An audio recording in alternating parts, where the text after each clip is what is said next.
തിരുവനന്തപുരം ജില്ലയിൽ മാക്സിമം നമ്മൾ കവറേജ് ചെയ്ത് മുട്ട കൊടുക്കുന്നുണ്ട്. നമ്മുടെ മുട്ട ഇട്ട് കഴിയുന്ന കോഴികളെ നമ്മൾ ഇറച്ചി കൊടുക്കുന്നുണ്ട്.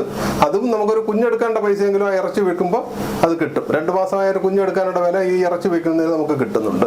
വെള്ളക്കോഴിയുടെ ഇറച്ചിയെക്കാളും നല്ല കട്ടി കൂടിയതും നല്ല ഗുണമുള്ളതുമാണ്. കാരണം ഇത് നാടൻ ജനിസ് തന്നെയാണ് ഈ കോഴി, മുട്ടക്കോഴി എന്ന് പറയുന്നത്. 8 വർഷമായി നമ്മൾ ചെയ്യുന്നുണ്ട്. വലിയൊരു നഷ്ടമൊന്നുമില്ലാതെ നമ്മൾ ലാഭകരമായിട്ട് തന്നെ കൊണ്ടുവന്നു. നമ്മൾക്ക് അധ്വാനം നമ്മൾ കൂടുതലാണ്, നമ്മൾ കൂടുതൽ അധ്വാനിക്കുന്നുണ്ട്. ഇപ്പൊ ട്രിവാൻഡ്രം ഡിസ്ട്രിക്റ്റിൽ ഏകദേശം ഒരു 5000 മുട്ട കൂടുതലുണ്ടെങ്കിൽ നമ്മുടെ വണ്ടി പോയി കളക്ട് ചെയ്യുന്നുണ്ട്. ഒരു 6.90 തൊട്ട് 7 രൂപ നിരക്കിൽ നമ്മൾ മുട്ട എടുക്കുന്നുണ്ട്. പിന്നെ ഈ ദൂരം ഈ കൂടുന്നതനുസരിച്ചാണ് നമുക്ക് ഈ 10 പൈസ 15 പൈസയുടെ മുട്ടയുടെ കുറവ് വരുന്നത്. കാരണം ദൂരം ആവുന്നതനുസരിച്ച് നമുക്ക് ട്രാൻസ്പോർട്ടേഷൻ ചാർജ് എല്ലാം കൂടും. അപ്പോൾ അതാണ് ഈ 10 പൈസ. അതായത് ചിലയിടത്ത് നമ്മൾ 7 രൂപയ്ക്ക് എടുക്കുന്നുണ്ട്, ചിലയിടത്ത് നമ്മൾ 6.90 പൈസയായിട്ട് എടുക്കുന്നുണ്ട്. അതിൻ്റെ ഒരു വേരിയേഷനാണ്.